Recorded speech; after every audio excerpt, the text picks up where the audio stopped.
Baik, selanjutnya mari kita memanjatkan doa sesuai dengan agama dan keyakinan masing-masing. Berdoa, persilakan.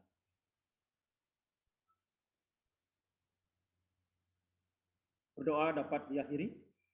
Bapak Ibu hadirin sekalian, para sobat prestasi dimanapun berada, selanjutnya mari kita bersama-sama menyimak arahan sekaligus membuka acara secara resmi sosialisasi kompetisi Jembatan Indonesia dan kompetisi bangunan gedung Indonesia yang akan disampaikan oleh PLT Kepala Pusat Prestasi Nasional.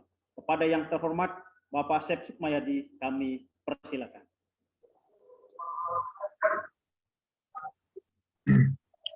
Assalamualaikum warahmatullahi wabarakatuh. Om Swastiastu, salam, nama budaya, salam sejahtera untuk kita semua. Pertama-tama, marilah kita panjatkan puji dan syukur kehadirat Tuhan Yang Maha Esa, Allah Subhanahu wa Ta'ala, berkat rahmat dan karunia-Nya, kita sampai saat ini dalam keadaan sehat walafiat. Sebagaimana kita ketahui bahwa kita masih sedang diikuti oleh masa ujian yaitu COVID-19, karena kita berharap pandemi ini segera dapat berakhir dan kita segera pulih dan bangkit. Bapak Ibu dan hadirin sekalian yang berbahagia, peningkatan kualitas sumber daya manusia merupakan salah satu fokus pembangunan pada rencana pembangunan nasional. Pada sistem pendidikan tinggi juga diperkokoh dengan diterbitkannya Undang-Undang Nomor 11 Tahun 2012 yang melandasi pengembangan kualitas lulusan melalui kegiatan intrakurikuler, kurikuler, dan ekstrakurikuler. Mahasiswa tidak hanya dibekali pengetahuan dan keterampilan, melainkan juga dua unsur yang menyempurnakan kinerja di kehidupan masyarakat, yaitu hard skill dan soft skill. Ini penting karena sinergi di antara keduanya sangat diperlukan. Tantangan perubahan hari ini dan masa depan yang demikian cepat mendorong para lulusan untuk mampu beradaptasi, bersemangat, dan belajar sepanjang hayat, dan memiliki kepedulian terhadap pembangunan yang berkelanjutan. Kebijakan Merdeka Belajar Kampus Merdeka juga sangat relevan untuk terus diimplementasikan, mendorong mahasiswa untuk tidak hanya unggul dalam akademik, namun juga menjadi individu yang kreatif, inovatif, berdaya saing tinggi, dan berkarakter. Sehubungan dengan itu, Pusat Prestasi Nasional yang mengemban tugas pengembangan prestasi peserta didik telah menyiapkan serangkaian agenda kompetisi yang dapat diikuti oleh seluruh mahasiswa dengan tetap tahun ini, karena masih kondisi pandemi, memperhatikan protokol COVID-19 dan platform daring yang kita terus upayakan disempurnakan. Untuk itu, pada momentum Hari Pendidikan Nasional tahun 2021 ini, Pusat Prestasi Nasional menyelenggarakan kegiatan sosialisasi dan publikasi program kompetisi pada jenjang pendidikan tinggi tahun 2021 yang terdiri dari kegiatan Pekan Ilmiah Mahasiswa Nasional, Lomba Pemilihan Mahasiswa Berprestasi, Kompetisi Nasional Matematika dan Ilmu Pengetahuan Alam, Kompetisi Mobil Hemat Energi, Kompetisi Jembatan Indonesia dan Kompetisi Bangunan Gedung Indonesia, Festival Film Mahasiswa Indonesia, Kontes Kapal Cepat Tak Berawak Nasional, Kompetisi Bisnis, Manajemen, dan Keuangan, Kontes Robot Indonesia, Kontes Robot Terbang Indonesia, Pagelaran Mahasiswa Nasional Bidang Teknologi Informasi dan Komunikasi atau KIMASTIK, NUDC dan KDMI, Lomba Inovasi Digital Mahasiswa, Kompetisi Statistika Ria dan Festival Sains Data atau Satria Data, dan Musabaqah Tilawatil Quran Mahasiswa Nasional. Kegiatan kompetisi, lomba, festival, dan kontes di atas merupakan pengembangan atas berbagai bidang, yaitu sains, riset, teknologi, dan inovasi, kemudian bidang seni, bahasa, literasi, bidang olahraga, kesehatan jasmani, bidang vokasi, bidang kewirausahaan, dan bidang kepemimpinan. Semoga kegiatan sosialisasi ini dapat berjalan dengan baik dan lancar, serta masyarakat pada umumnya, perguruan tinggi dan mahasiswa pada khususnya dapat memperoleh segenap informasi secara komprehensif terkait kegiatan Pusat Prestasi Nasional jenjang dikti pada tahun 2021.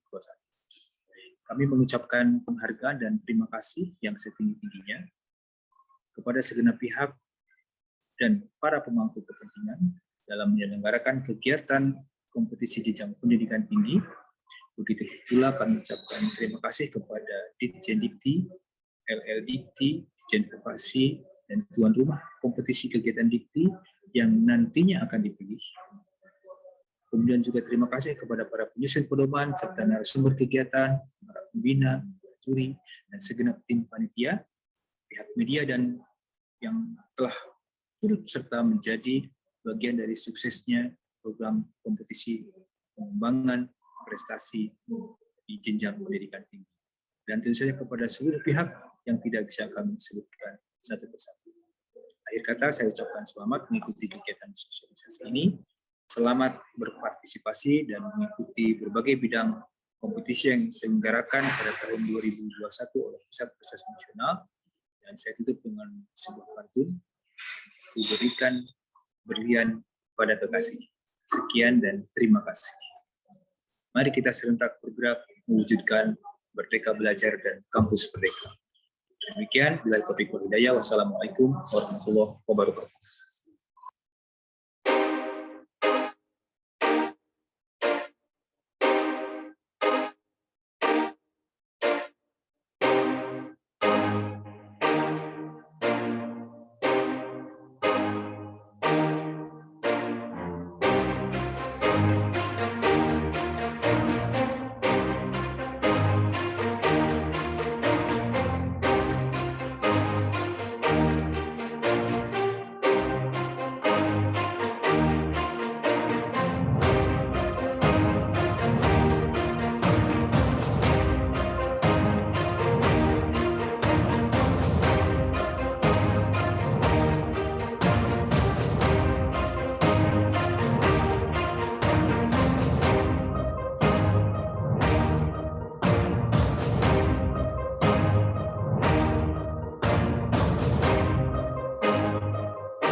Luar biasa sekali kilas balik pelaksanaan KJI KBGI tahun-tahun sebelumnya. Mudah-mudahan di tahun 2021 ini lebih meriah lagi dan tentunya sobat prestasi yang mengikuti lebih banyak dari tahun sebelumnya. Baik Bapak Ibu hadirin sekalian dimanapun berada, sobat prestasi yang kami banggakan nampaknya sudah tidak sabar lagi untuk mengikuti sosialisasi pedoman KJI KBGI untuk tahun 2021 ini. Kira-kira apa sih yang menjadi spesifikasi atau yang khusus di tahun 2021 ini? Oleh karenanya, saya akan memanggil moderator kita yang akan memandu jalannya diskusi. Beliau merupakan mahasiswa dari Jakarta. Kita sambut Saudari Bella Julianda. Saudari Bella Julianda, waktu tempat kami persilakan. Oke, baik. Assalamualaikum warahmatullahi wabarakatuh. Baik, selamat siang Bapak, Ibu, dan mahasiswa. Perkenalkan, saya Bella Julianda. Pada hari ini saya dipercaya untuk menjadi moderator pada sosialisasi KJI dan KBGI tahun 2021. Baik, sebelum kita masuk ke sosialisasi KJI, saya ingin menyampaikan terlebih dahulu bahwa setelah sesi sosialisasi ini akan ada sesi tanya-jawab. Oleh karena itu, bagi Bapak, Ibu, dan mahasiswa dipersilahkan untuk menyampaikan pertanyaan pada fitur Q&A. Baik, presentasi pertama akan disampaikan oleh Bapak Dr. Insinyur Fauzri Fahimuddin, MSc. Kepada Bapak Fauzi, waktu dan tepat kami persilahkan. Terima kasih Mbak Bella. Kesempatan ini akan saya gunakan sebaik-baiknya untuk menyampaikan kepada seluruh mahasiswa di Indonesia yang berminat, yang mencintai kompetisi Jembatan Indonesia yang sudah 17 tahun berada di negeri kita ini. Mudah-mudahan apapun kondisinya kita tetap berkarya untuk pembangunan nusa dan bangsa kita. Yang saya hormati Bapak Kepala Pusat Asep Sukmayadi dan juga Bapak Kepala Kelompok Kerja Pak Rizal Alfian, izinkan saya untuk menyampaikan presentasi saya ini.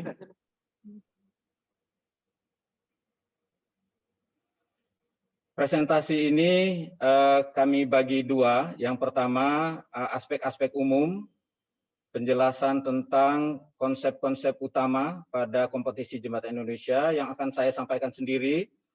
Kemudian untuk teknis, mulai dari bagaimana membuat proposal akan disampaikan oleh Mbak Amelia. Pada kesempatan ini, tentu kita harus mengetahui apa sih sebetulnya tujuan dari kompetisi ini. Tujuan sudah jelas, yaitu untuk mendorong, menumbuh kembangkan terus-menerus kreativitas mahasiswa dalam bidang mulai dari perencanaan, perancangan, pelaksanaan, sampai ke tahap perawatan suatu jembatan. Karena jembatan ini dibuat untuk masa penggunaan tertentu, misalnya seperti 50 tahun atau 100 tahun, kita harus menjamin apa yang kita bangun ini akan bermanfaat sampai umur rencana tersebut. Pada kesempatan ini, kami didukung oleh Puspresnas menyepakati suatu tema, yaitu kita tetap berkarya di tengah pandemi ini untuk tetap memikirkan, berkreasi untuk membuat jembatan yang kokoh dan juga indah.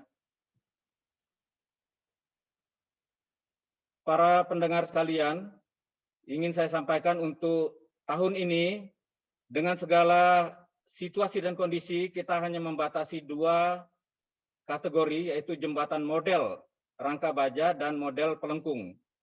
Kenapa model? Karena hal ini akan memudahkan kita nanti untuk mobilitas di tengah keterbatasan-keterbatasan yang kita miliki pada kondisi sekarang ini. Nah, untuk peserta, karena dia bersifat model, tentu akan ada pengurangan jumlah, dan memang itu tujuannya, yang bisa diikuti oleh mahasiswa-mahasiswa, baik dari jurusan teknik sipil maupun ilmu lainnya yang terkait, yang resmi diusulkan atau diutus oleh perguruan tingginya masing-masing. Dan perlu dicatat bahwa dalam tahap pengusulan ini dapat diusulkan beberapa jumlah proposal yang tentunya nanti akan dipilih sebagai proposal terbaik, yaitu satu untuk setiap kategori. Nah, peserta lomba walaupun dapat dihadiri atau diikuti oleh adik-adik dari jurusan lain, namun setiap kategori, karena ini karakter utamanya adalah karakter teknik sipil, disyaratkan minimum satu di antaranya adalah mahasiswa teknik sipil. Dan juga diminta untuk didampingi oleh seorang dosen pembimbing yang memang mengawal mahasiswa ini sejak di kampus sampai nanti ke tahap lomba di lokasi. Demikian juga untuk kategori pelengkung, sama halnya dengan kategori rangka baja. Kedua-duanya menggunakan material baja yang memang umum digunakan di seluruh dunia. Para pemirsa sekalian, ingin saya sampaikan bahwa tahapan pelaksanaan tidak berubah dengan yang telah kita lakukan selama 16 tahun yang lalu. Yang pertama adalah tentu seleksi proposal. Di sini peserta diharapkan betul-betul mengeksplorasi pengetahuan, kemampuan, dan pengalamannya yang akan dinilai sejauh mana. Mulai memikirkan dari tahap perencanaan sampai nanti perawatannya. Karena setiap perencanaan akan berdampak kepada proses perancangan dan pelaksanaan sampai ke perawatannya. Jadi ini terintegrasi yang tidak bisa dipisahkan satu dengan lainnya. Yang kemudian adalah tahap kompetisi. Tahap kompetisi ini ada 3 tahapan. Yang pertama, peserta nanti diminta mempresentasikan dan akan dilakukan tanya jawab sampai sejauh mana apa yang dipresentasikan ini betul-betul dipahami. Karena harapan kita nanti akan lahir pemuda-pemuda berprestasi khususnya pada teknik jembatan ini. Nah, kemudian nanti jembatan yang sudah dirancang, yang sudah dipersiapkan komponen-komponennya akan dilakukan pelaksanaan pengkonstruksiannya. Dan terakhir setelah jembatannya selesai akan diuji kinerjanya dengan pengujian pembebanan.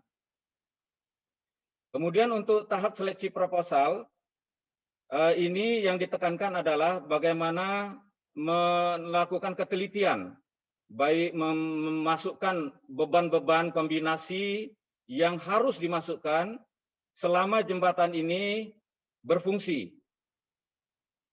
Nah, kemudian logika perancangan juga harus ditonjolkan di sini, karena kalau kita memasukkan pembebanan yang misalnya tidak logik, ini menunjukkan bahwa kita memang perlu meningkatkan lagi pemahaman tentang teknologi jembatan itu. Nah, yang kedua adalah rancangannya itu sendiri. Rancangannya itu sendiri yang dimasukkan dengan beban-beban, dihitung secara komputerisasi, dan dihasilkan lendutan-lendutan yang kami namakan ini adalah lendutan teoritis. Karena nanti akan diuji berapa sebetulnya lendutan yang terjadi dengan beban-beban yang diasumsikan tadi.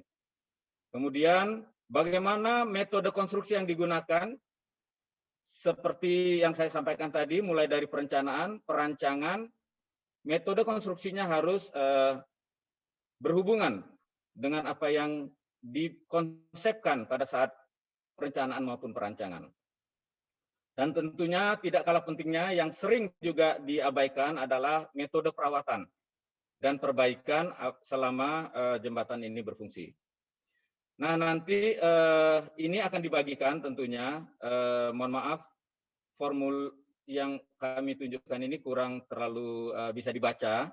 Jadi nanti adik-adik peserta itu akan dinilai secara detail, sehingga nanti poin-poin ini tolong diperhatikan dan tolong dipelajari dari pedoman yang sudah bisa diakses. Nah, kemudian kegiatan secara online akan dilakukan, yaitu untuk kedua kategori ini, mulai dari ringkasan eksekutifnya. Banyak juga peserta yang mengabaikan dalam ringkasan eksekutif ini tidak merepresentasikan apa yang ada dalam proposal secara keseluruhan. Jadi tolong kemampuan adik-adik ditunjukkan di sini bagaimana membuat orang yang membaca ringkasan eksekutif ini memahami apa yang telah dikerjakan dan apa yang dipikirkan serta diharapkan. Nah, kemudian seperti biasa dalam bab 1 nanti ada pendahuluan, tidak perlu terlalu panjang, mungkin 1 halaman kami batasi cukup. Yang kemudian pada bab 2 di sini mulai masuk ke desain jembatan modelnya. Jadi ingat ya, karena ini model tidak perlu dibuat jembatan yang sebenarnya. Jadi langsung model dan bebannya tentu adalah beban untuk jembatan model, bukan untuk jembatan yang sebenarnya. Nah, nanti semua pembebanan yang ditentukan ada dalam buku pedoman, tolong dipelajari secara teliti, dan sebelum nanti dilakukan kami membuka media untuk tanya jawab. Jadi mungkin pekan pertama itu tolong dipelajari betul, didiskusikan, kemudian ditanyakan hal-hal yang memang sangat penting dan substansial. Nah, baja yang digunakan adalah BJ37. tentunya kami sudah melakukan survei, baja ini insya Allah tersedia di seluruh penjuru tanah air. Bentangnya kita pilih 3 meter saja, karena apabila lebih dari ini akan menyulitkan peserta nanti untuk melakukan mobilitas selama perjalanan, terutama untuk teman-teman kita yang berada di luar pulau di mana tempat ini akan dilakukan.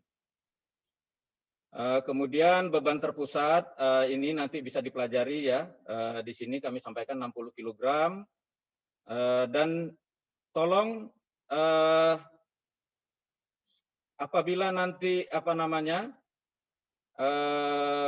ditimbang itu jangan sampai lebih dari 40 kilo.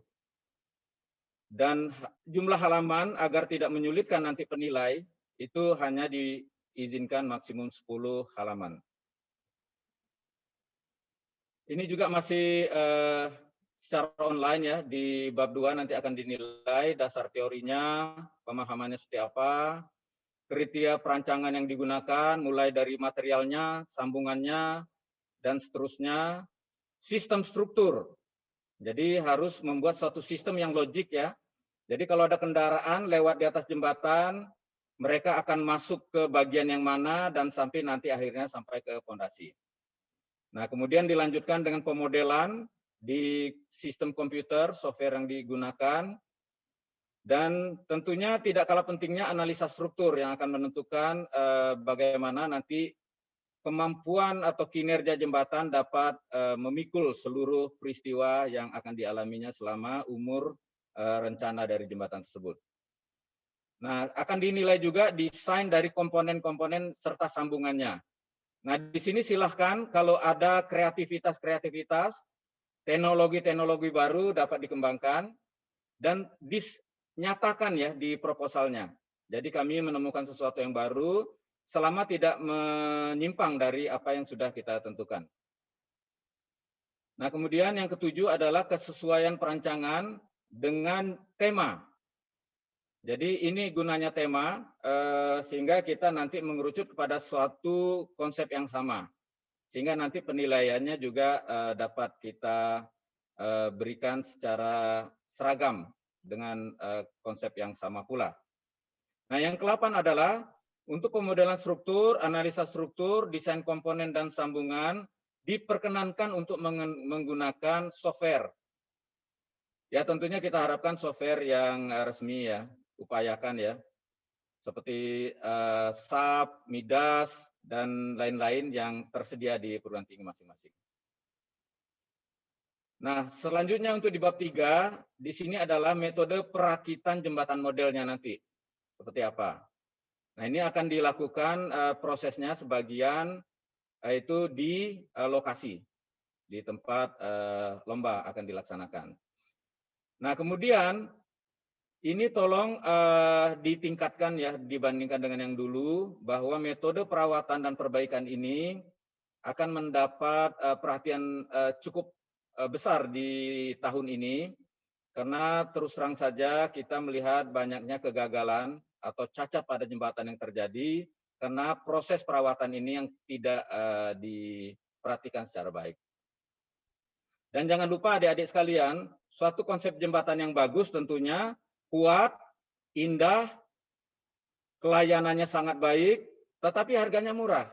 Nah, ini juga akan menjadi aspek penilaian dari juri nantinya. Dan tentunya terakhir penutup, hal-hal yang penting disimpulkan, dan ini sering dibaca justru pertama kali ya oleh tim juri. Jadi membuat penutup, membuat resume eksekutif, itu jangan diabaikan ya.